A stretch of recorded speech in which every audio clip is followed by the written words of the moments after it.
नमस्कारम। Hikaru Nakamura की जब भी बात आती है तो एक बात क्लियर होती है कि उनके गेम में कुछ ना कुछ क्रिएटिविटी, कुछ ऐसा एक्साइटमेंट होगा कि आपको गेम में बहुत मज़ा आने वाला है, मतलब एज़ अ चेस लवर भी आपको बहुत पसंद आने वाला है और साथ ही साथ उसमें कुछ ना कुछ सीखने मिलेगा, राइट? तो ब्लैक से ये गेम खेला था उन्होंने 2007 में माइकल क्रासेनकोव के साथ और एक ज़बरदस्त गेम हुआ था। उसको हम डिटेल में देखने वाले हैं और साथ ही साथ देखेंगे कि उसके अलावा भी कुछ और गेम्स हुए थे इन्हीं लाइन्स पर। तो डायरेक्टली गेम की तरफ जाते हैं और देखते हैं क्या हुआ था। गेम जो स्टार्ट हुआ वो फर्स्ट मूव आ गई है बोर्ड पे नाइट F3। यहाँ पे नाइट F6 खेला, हिकारू नाकामुरा ब्लैक से खेल रहे थे यहाँ पे C4, E6 and then G3। अब ये जो स्ट्रक्चर्स होते हैं, कैटालन स्ट्रक्चर्स जिसको बोलते हैं, ये बहुत ही परेशान करने वाले होते हैं ब्लैक को। बहुत सारे लोगों को मैंने देखा स्ट्रगल करते हैं ब्लैक से इन स्ट्रक्चर्स के अगेंस्ट। खुद मैंने भी बहुत ऐसे मतलब लातें खाई हुई है हायर प्लेयर्स से। तो डेफिनिटली ये वेरिएशंस हमको प्रिपेयर करने चाहिए ब्लैक से। D5 खेला यहाँ पे ब्लैक ने, bishop to G2 and bishop E7। हालाँकि यहाँ पे अगर हम देखें तो D4 जो मूव है इंस्टेड ऑफ बिशप E7 वो एक बहुत पॉपुलर चॉइस है। मैंने एक ग्रैंड मास्टर को हराया था इसी लाइन पर D4 में और बहुत पहले माइकल एडम्स ने एक आर्टिकल दिया था इसी के ऊपर न्यू इन चेस में, जहाँ तक मुझे याद है।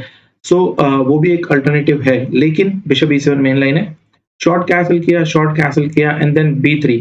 अभी भी एक्चुअली आप D4 जा सकते हो इसमें, ये भी एक पॉसिबिलिटी है। बहुत सारे गेम्स इसमें हो चुके हैं ऑलरेडी। लेकिन अगर हम देखें इसमें तो ज़्यादातर जो लोगों ने खेला है वो C5 खेला है यहाँ पे और ये पॉसिबिलिटीज़ बहुत है। लेकिन जैसे कि हम देख रहे हैं कि हम नाकामुरा का गेम देख रहे हैं तो उन्होंने खेला A5।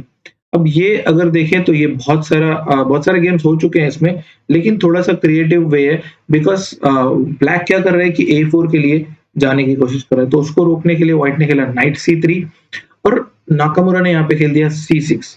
अभी तक बहुत कुछ ऐसा नहीं हुआ है कि आप उसमें बोलो कि ये कुछ नया है बोर्ड पे। लेकिन यहाँ पे अगर हम बात करें तो एक निहाल सरीन का गेम हुआ था जहाँ पे उनके ओपोनेंट ने B6 खेला था और उसके बाद C into D5, E into D5, D4, bishop to B7 ये वेरिएशन मतलब खेला था एक्चुअली उन्होंने। और दुःख की बात ये है कि निहाल सरीन ये गेम व्हाइट से हार गए थे, जो कि 2020 में हुआ था ये गेम, राइट? लेकिन हम डायरेक्टली गेम की तरफ जाते हैं कि क्या हुआ था। नाकामुरा ने 7th मूव पे C6 खेला और उनका आइडिया बहुत क्लियर है कि ठीक है, फिलहाल ये बिशप को स्कोप नहीं है, लेकिन आप फ्यूचर में B6 खेल के बिशप A6 खेल सकते हो और इस डायगोनल पे बिशप को मेंटेन कर सकते हो, राइट? तो यहाँ पे C6 के बाद हुआ ये कि उन्होंने D4 खेला और अब आप आ गए हो एक प्रॉपर कैटालन वाले स्ट्रक्चर में बिकॉज़ इन इन पोज़ीशंस में जनरली यही मेन आइडिया होता है B6 और बिशप A6 बिकॉज़ इस बिशप को और कोई रूट ही नहीं है निकलने का, राइट? सो यहाँ पे नाइट BD7 खेला पहले, क्योंकि अगर डायरेक्टली B6 खेलोगे तो शायद NE5 आ सकता है और फिर आप नाइट BD7 नहीं जा सकते क्योंकि C6 जो है वो हैंगिंग रहेगा। ये शायद आपको दिख गया होगा, राइट? सो यहाँ पे व्हाइट ने खेला क्वीन C2। ये मूव बहुत यूज़फुल होती है बहुत सारे वेरिएशंस में बिकॉज़ इसके भरोसे व्हाइट जो है वो E4 ट्राई कर रहा है और D1 स्क्वायर वेटेड हो चुका है, तो आप रूक D बना सकते हो और कैटालन में ये एक बहुत ही नॉर्मल प्लान है। B6 जैसे कि हमने एक्सपेक्ट किया था, नाकामुरा उसी आइडिया के साथ जा रहे हैं। E4 ये भी हमने ऑलमोस्ट देख लिया था कि क्वीन C2 का यही एक आइडिया होता है। बिशप A6 खेला and then night D2। Actually देखिए यहाँ पे तो एक बार सोचना चाहिए कि क्यों ई कट डी नहीं आ रहा है बिकॉज़ इसमें सिंपली सी इंटू डी आ रहा है और अब देख सकते हो अभी कि NE5 के बाद रुक C8 आ सकते हैं और आप CD मारने की कोशिश करोगे तो F1 जो है वो आपका हैंगिंग है। इन स्ट्रक्चर्स में बिशप A6 रखने का ये एक एक्स्ट्रा फायदा होता है। उसके अलावा और एक मूव थी कि आप E5 क्यों नहीं खेल सकते हो? E5 एक्चुअली खेल सकते हैं जिसमें कुछ गेम्स ऑलरेडी हुए भी हैं इसमें। Knight E8, knight to E2 and then B5 आप जा सकते हो जिसमें फिर से मैं C4 को हिट कर रहा हूँ। सपोज़ अगर व्हाइट यहाँ पे क्लोज़ करने की कोशिश करता है और आपको लगेगा ये जो बिशप है वो तो गेम में है ही नहीं, राइट? तो आप B4 खेल सकते हो और फिर ये जो बिशप है वो उसको एटलीस्ट इस डायगोनल में कुछ ना कुछ है और आप चाहो तो इसको एक्सचेंज भी कर सकते हो। तो मुझे नहीं लगता कि इसमें कोई प्रॉब्लम्स आती है ब्लैक को, लेकिन गेम में नाइट D2 खेला यहाँ पे और यहाँ पे बहुत ज़रूरी था नाकामुरा के लिए कोई अच्छा प्लान ढूँढना, क्योंकि अगर ज़्यादा देर वो वेट करेंगे तो व्हाइट जो है वो बहुत ज़्यादा एक्टिविटी गेन करता जा रहा है स्पेशली इन द सेंटर। यहाँ पे एक बहुत पुराना गेम हुआ था डेविड ब्रॉन्स्टन का। ब्रॉन्स्टन एक बहुत ही उम्दा खिलाड़ी थे एक वक़्त। उनके गेम में उन्होंने रुक C8 खेला था एक्चुअली 1992 में हुआ था ये गेम, जहाँ पे व्हाइट ने रुक E1 खेला and then he went for C5। अब एक्चुअली इस C5 मूव का एक फायदा होता है बहुत बार कि जब भी आप इसको मारोगे, जैसे कि डी कट सी हुआ था एक्चुअली उस गेम में, तो आप D4 जा सकते हो, राइट? और ये एक इंटरमीडिएट मूव गेम को बहुत बार चेंज कर देती है, तो ऐसे मूव्स हमेशा हमको ध्यान रखने चाहिए। लेकिन नाकामुरा ने क्या किया, डायरेक्टली C5 खेल दिया, रुक C8 खेला ही नहीं उन्होंने। और ये मुझे जहां तक लग रहा है उस मूव के ऊपर इम्प्रूवमेंट होगी, या ये एक डायरेक्ट तरीका है कि आप इसको खेल रहे हो C5। C5 को E इंटू डी मारा, यहाँ पे डी कट सी कट डी। अब सी कट डी पिछले बार क्या हुआ था कि जैसे डी कट सी आया D4 आ गया था, इस बार D4 पे पॉन आ गई है फिर से। और अब आप देखो नाइट D2 खेलने का एक नुकसान हुआ था कि यहाँ पे टेक्स टेक्स टेक्स। अब हमेशा होगा ये कि अगर आप कोई भी पॉन, जैसे कि सपोज व्हाइट ने भी इधर मारना चालू किया और लास्ट में ये भी मर रहा है, लेकिन उसमें नुकसान ब्लैक व्हाइट का होने वाला है, क्योंकि पॉन जो है वो हर बार कोई ना कोई पीस मार के जा रही है, कोई ऐसा स्टॉप नहीं है बीच में। तो ये बात हमेशा ध्यान रखनी चाहिए। यहाँ पे उन्होंने खेला नाइट B5। अगर हम देखते हैं NE2 खेला होता तो क्या होता था, बिकॉज NE2 एक नॉर्मल मूव लग रही थी उस वक्त, लेकिन यहाँ पे E5 आ सकता है एंड देन फाइनली अगर आप A4 खेलते हो तो नाइट C5 आ सकता है, जिसमें D3 आ रहा है। और ये दोनों पॉन एक्चुअली इन दोनों पॉन से ज्यादा स्ट्रॉन्ग लग रहा है मुझे, तो इसीलिए ये इतना अच्छा नहीं था। नाइट B5 खेला जो कि ओनली मूव थी यहाँ पे, into D5 and then knight into D4। यहाँ तक आते आते भी इतना ज्यादा प्रॉब्लम नहीं लग रहा है।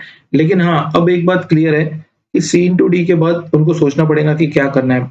और कुछ वेरिएशंस में आप एक्चुअली ये दे भी सकते हो, बिकॉज अगर बिशप इंटू 8 क्वीन इंटू 8 मारा तो बाद में ये बिशप वापस आएगा और H1 जाके आप यहाँ पे प्रॉब्लम्स क्रिएट कर सकते हो। हमने बहुत सारे गेम्स में देखा है कि फियांचेटो बिशप अगर आप देते हो रुक के बदले भी, और ओपोनेंट के पास उसी कलर का बिशप है, तो वो बहुत आतंक मचा सकता है इस पूरे एरिया में, राइट? तो ये जो रॉकेट है G2 का, ये आप बहुत सोच समझ के दो। हालांकि उन्होंने रुक C8 खेल दिया, उन्होंने हटा दिया सिंपली रुक E1 एंड देन B5। पूरा उनका जो कोशिश है वो C4 को वीक करना है। C5 आप खेल नहीं सकते हो, बिकॉज इधर तीन तीन पीसेस के साथ तगड़ा बंदोबस्त लगा हुआ है, तो उधर नहीं आ सकते हो आप। बिशप B2 खेला, फाइनली जो लास्ट पीस था उनका माइनर पीस वो डेवलप कर रहे हैं वो। रुक E8 एंड देन अब उनको लगा कि क्वीन हटा लेते हैं C2 से, बिकॉज C8 का रुक जो वो परेशान कर रहा है, तो क्वीन D1 खेल दिया। अब यहाँ तक आते-आते पोजीशन ऑलरेडी बहुत कॉम्प्लिकेटेड हो गई थी, और देखा जाए तो ब्लैक ने बहुत अच्छे से हैंडल किया था अभी तक ओपनिंग का जो फेस हुआ था फर्स्ट 17 मूव्स में। लेकिन यहाँ पे जैसे ही बी कट C4 मारा, क्वीन B6 खेल दिया ब्लैक ने। यहाँ पर उन्होंने रुक B1 खेल दिया, और रुक B1 से उनका जो आइडिया था वो बहुत क्लियर था कि रुक जो है वो क्वीन की फाइल में, और बिशप कभी भी हटता है तो इस क्वीन पर अटैक आने वाला है। लेकिन जैसे ही डी कट C4 मारा, ये एक एक्स्ट्रा पॉन थी और नाकामुरा ने वो जो चैलेंज था वो एक्सेप्ट कर लिया, बिकॉज उन्होंने कैलकुलेट किया होगा कि इसमें जो पॉसिबिलिटीज है वो उनको फेवर कर रही है, लेकिन कैसे, ये हम देखने वाले हैं। गेम में क्रासनको ने खेला नाइट C6। हालांकि यहाँ पे बिशप C3 ज्यादा बेहतर था जो हमने एनालिसिस में देखा है।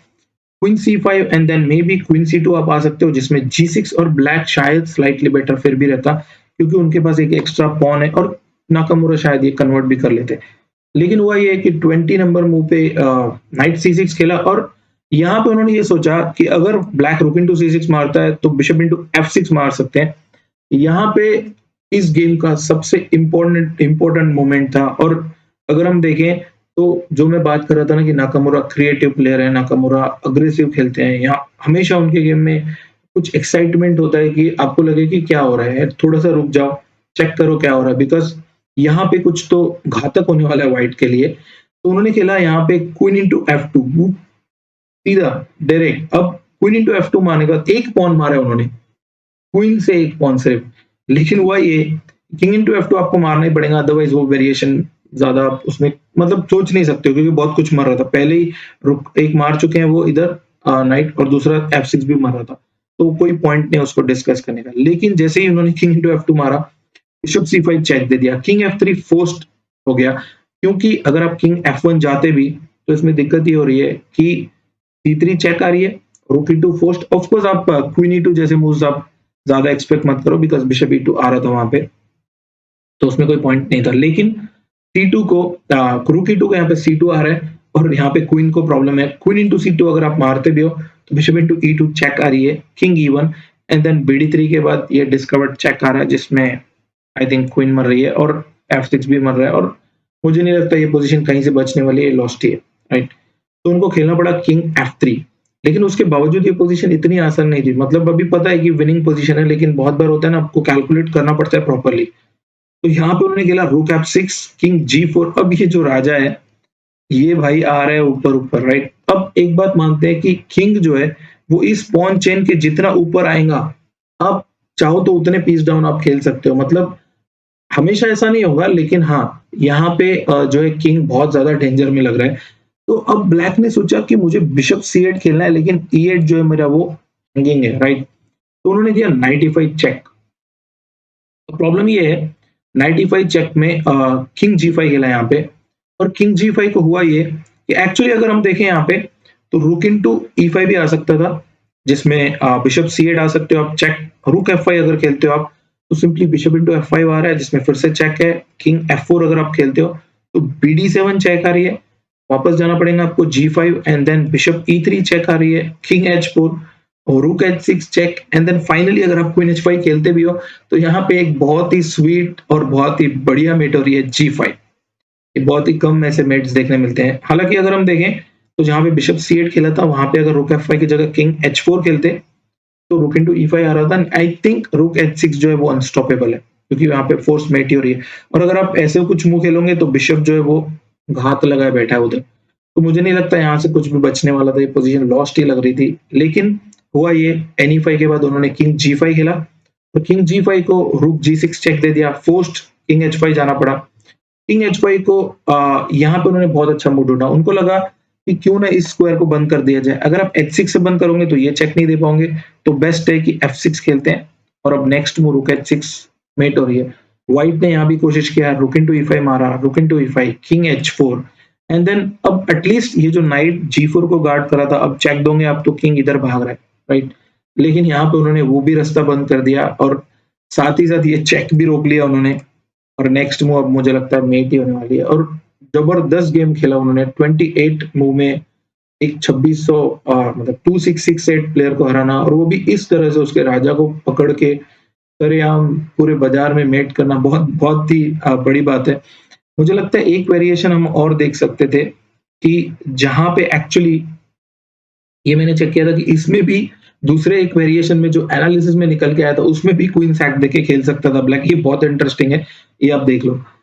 रूक E7 अगर खेलते वो बिशप इनटू F6 की जगह, क्योंकि एक क्रूशियल मिस्टेक था बिशप इनटू F6 एक्चुअली अगर देखें तो, क्योंकि जो अंत हुआ ना, वो उस हिसाब से अगर देखें तो बिशप इनटू F6 एक मिस्टेक था।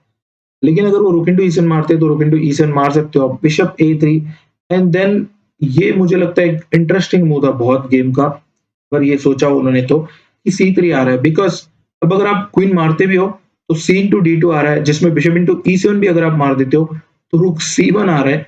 और रुक C1 को अभी भी पोजीशन ऐसे लगेंगे कि व्हाइट के पास बहुत सारा मटेरियल है और वो बच जाएगा। लेकिन आफ्टर रुक B1, रुक इनटू B1 आ रहा है, क्वीन इनटू B1 आ रहा है एंड देन बिशप E2। अब एक पॉन के बदले सिर्फ एक क्वीन के बदले एक पॉन और बिशप है जो यहाँ पे प्रमोट करने जा रहे हैं। और लकीली देखो, ये जो नाइट D7 का है वो सब कुछ प्रोटेक्ट कर रहा है। हालांकि बैक रैंक का बड़ा बड़ा प्रॉब्लम लग रहा है यहाँ पे, लेकिन वो पॉसिबल नहीं है और इसको कोई रोक ही नहीं सकता। तो ये भी एक बहुत ही बढ़िया कॉम्बिनेशन आ सकता था। हालांकि गेम में ऐसा हुआ नहीं। यहाँ पे 20 नंबर मूव पे उन्होंने बिशप F6 खेला था रुक इनटू E7 की जगह। लेकिन फाइनल जो पोजीशन आई जहाँ पे उन्होंने फिर क्वीन सैक्रिफाइस मार के और जो मेट क्रिएट किया, खासकर ये जो लास्ट पोजीशन था रुक E5 and king H4 and bishop C8, ये जबरदस्त था। तो आप देखो, 2 बिशप, 2 रुक और किंग एक्सपोज्ड, यहाँ पे जबरदस्त मेट क्रिएट किया उन्होंने, मतलब मजा आ गया। मैंने जब गेम देखा तो मुझे लगा डेफिनेटली आप लोग के साथ शेयर करना चाहिए। अगर आपके पास भी कुछ ऐसे ऐसे गेम्स है किसी भी प्लेयर के, इवन कभी आपको लगे कि आपने बहुत कोई अच्छा गेम खेला है, तो कोशिश करो मुझे भेजने की, हम लोग उसको एनालिसिस जरूर करेंगे और देखेंगे कि क्या उसमें खासियत थी, राइट? तो मुझे उम्मीद है आपको सीखने कुछ ना कुछ मिल रहा होगा और मजा भी आ रहा होगा। साथ ही साथ कुछ सजेशन कमेंट्स में आप डाल सकते हो। मिलते रहेंगे, बाय, थैंक यू, खुश रहो, मस्त रहो, स्वस्थ रहो, बाय।